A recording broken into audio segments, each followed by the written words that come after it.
Hi everyone, Professor Sassafras here, and I'm going to quickly review The Force Awakens for you. I know it's been a while since the movie came out, but I'm a Star Wars fan, and this has been in my mind for a while now. So let's just dive right in. Now, one of the things I want to let you know first is I want to let you know that The Force Awakens is the first in a trilogy. They want to tell one story over the course of 3 movies. And what I expect from a trilogy is I expect every movie to be awesome in their own way. Even if someone doesn't see one of the movies or doesn't like some of the other movies, that each movie can still be awesome and cool in its own way. And yes, of course, tell the overall story. And I want it to be an epic story, and I want character development. I want to be shown what is beyond the world of Star Wars. Because the original trilogy is before this, and the original trilogy was made before these movies. So show me more to Star Wars. Show me there's more to Star Wars than just a republic and an empire. Show me different people, different groups explore. Show me that there's more deadly and dangerous things than just a Death Star. And so let's dive right in. It's very fitting that we start with Rey because she's the protagonist. Now, Rey has spent her entire life growing up on Jakku, and she's been waiting for her parents to come back for her, and it's sad. We want her to find her parents. And one of the things that you're thinking is, oh, maybe the movie is about Rey going to find her parents, or anyone she's related to. For my family. They'll be back.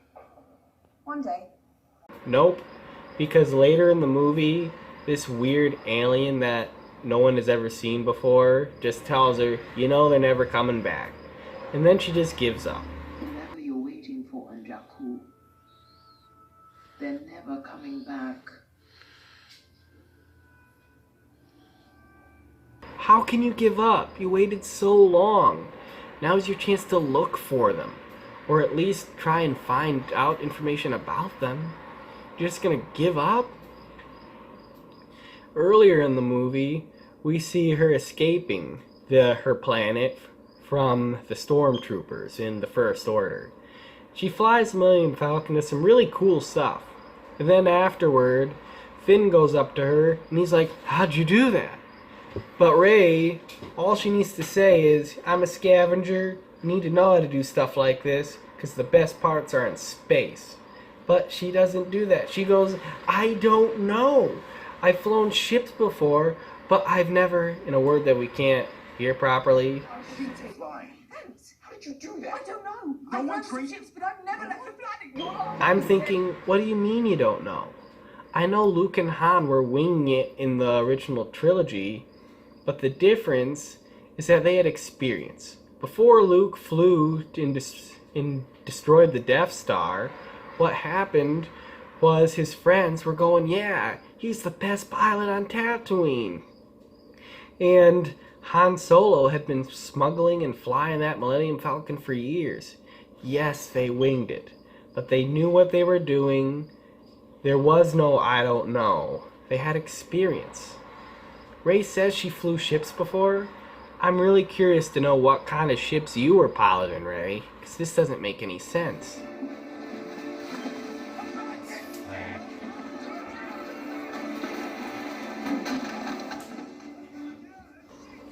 Later on in the movie, she uses the Force a lot. And there's not a problem with that. I mean, you could do Jedi mind tricks and pull a lightsaber to you with the Force. You will remove these restraints and leave this cell with the door open. I will remove these restraints and leave the cell with the door open.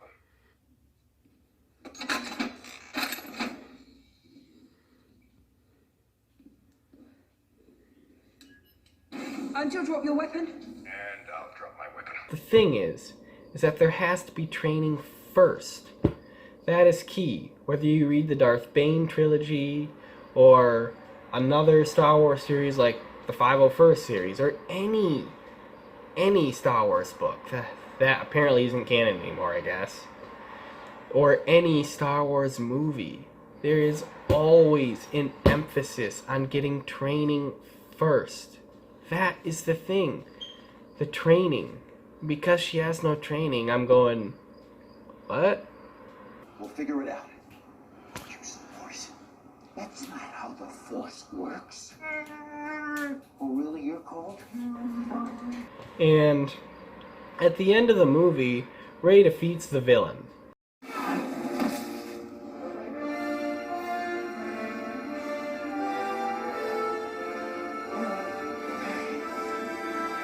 This normally wouldn't be a problem, but remember, I said they're telling one story over the course of 3 movies. If the villain gets defeated in movie 1, how is he going to be villainous in the next movies? We don't think he can accomplish his goals. We know he's going to get defeated, but if he gets defeated this early, he's a pushover. And that doesn't make a lot of sense. Now, there were cool things like Finn, the stormtrooper, who chose to become a good guy. That was cool. Poe was cool. Han Solo and Leia, they were cool. Although Han Solo deserved such a better send-off.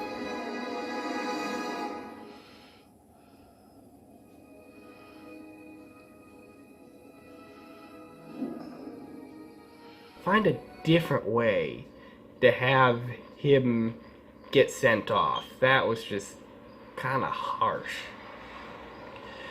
There were things that I liked about it, but one of the biggest things that I noticed is, aside from the awesome special effects, explosions, cool camera shots, and characters that have potential, I noticed that the characters are sometimes misused, and they make decisions that don't make sense. Like, one of the villains gives an evil plot to destroy the entire Republic so that the Resistance, their space navy, I guess, can't find Luke Skywalker. The time has come to use it.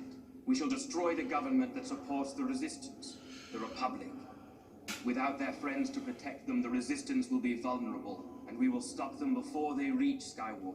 And I'm thinking, you're gonna destroy an entire Republic, a pretty hefty chunk of the galaxy, because they're looking for one guy? And you're not even targeting their military, the Resistance. You're targeting civilian planets. One of the differences between this and the original trilogy was the Death Star existed to rule over the planets. It existed so that they would only destroy planets that were either outright rebelling, heavily militarized against them, or speaking out against them. And the idea was that the rest of the galaxy would then therefore submit to them, and they'd rule over the entire galaxy out of fear. How will the Emperor maintain control without the bureaucracy? The regional governors now have direct control over their territories. Fear will keep the local systems in line. Fear of this battle station. That makes more sense. But in Force Awakens, they just want to destroy the entire Republic.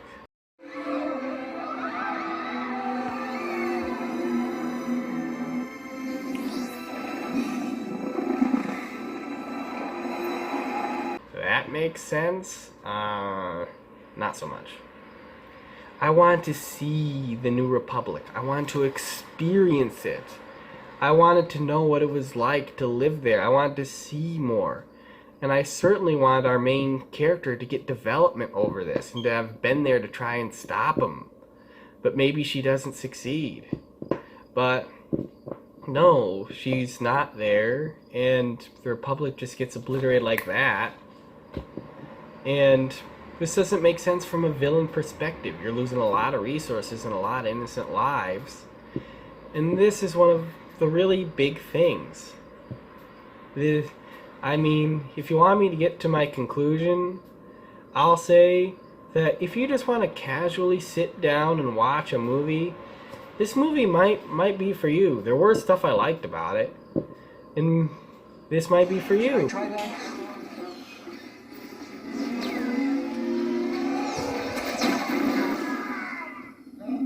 I like this thing. But if I would recommend, don't get very involved in it. Don't get very